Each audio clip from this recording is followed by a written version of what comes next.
Hey everyone, Noel Gear here, CEO and co-founder of Connected Interactive, a digital advertising technology company that services major brands like Procter& Gamble, Bayer, and more, as well as major ad tech companies and agencies. But today, I want to talk to you about programmatic advertising. Have you ever been in a room talking about programmatic and just even that term? Nothing doesn't confuse you, but you sometimes feel like, okay, I don't fully understand what this is all about. You might be in the advertising industry, you might be a business owner, you might be a student, you might just be a media buyer and a planner, and you want to know more, but putting your hand up is sometimes not the best course of action because you're in a room and you don't know what something look like.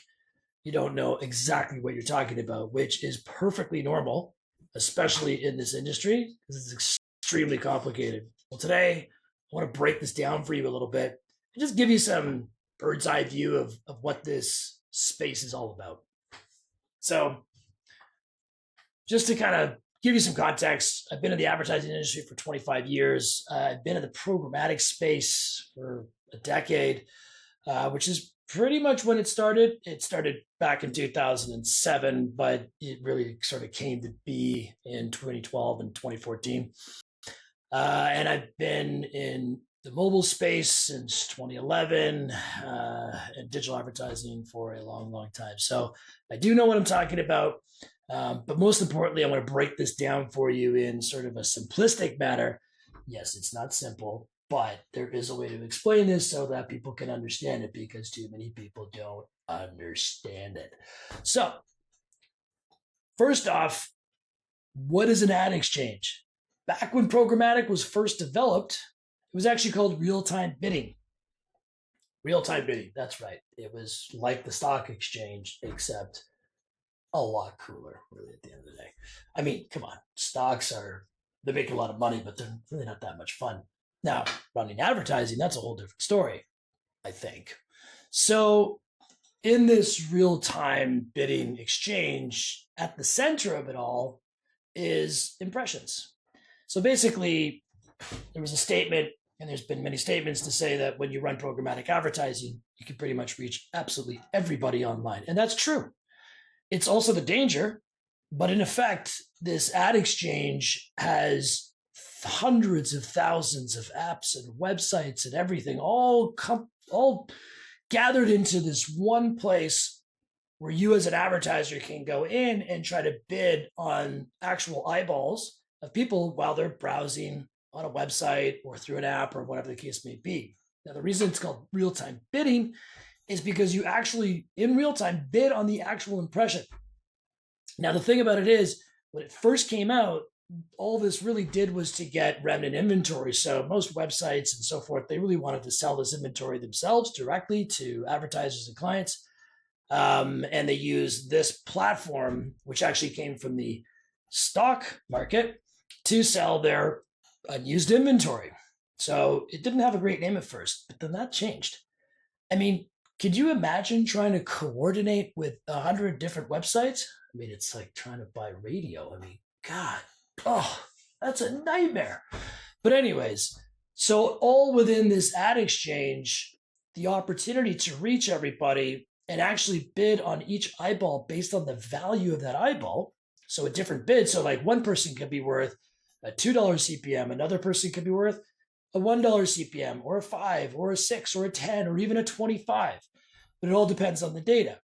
So within this ad exchange, there's billions and billions of impressions, and the platform allows you to choose the audience that's right for you within that exchange, bid on it in real time, and the top bid, the winning bid, the highest bid, because you could have 10, 20,000 bids on one impression, the top bid wins that impression.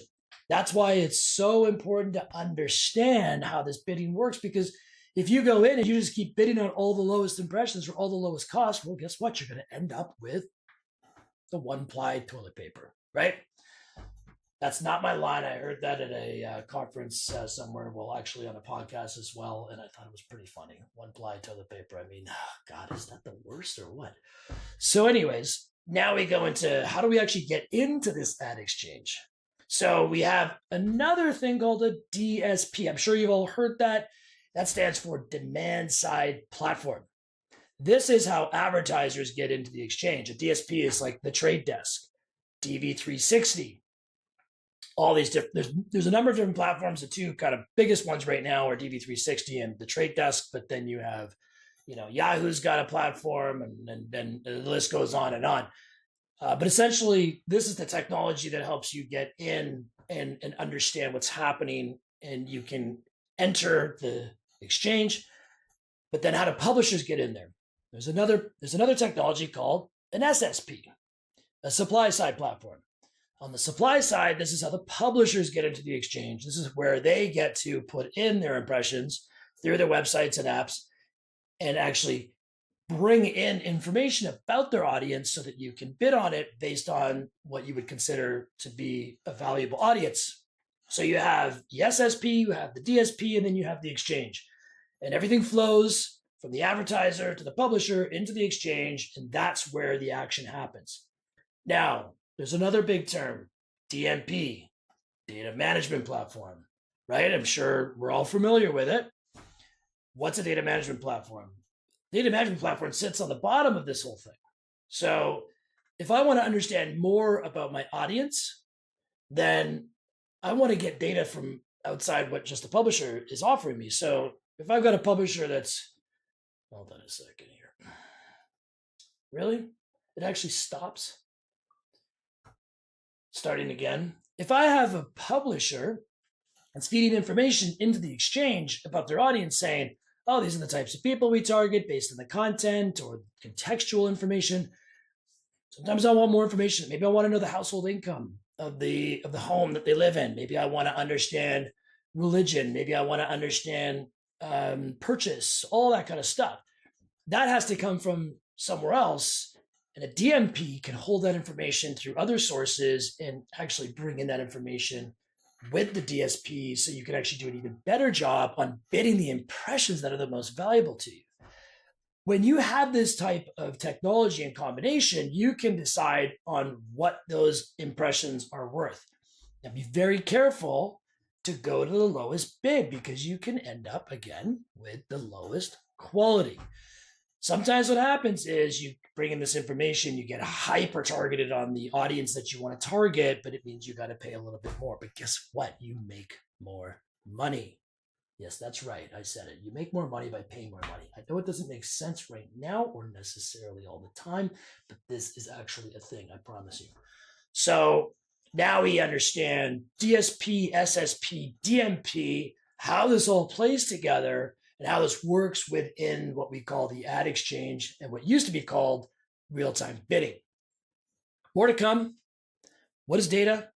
We're not going to go into it right now, but I am going to tell you data plays a huge role. You have so many impressions available within this ad exchange. You have to be able to target the right people because you could spend a lot of money when you can target everybody. So understanding exactly who to target, also based on your current customers, people that spend within your vertical, contextual things about people that are engaging with content related to the product that you're selling or the service or whatever it is, all really, really important in order to be successful within the programmatic space.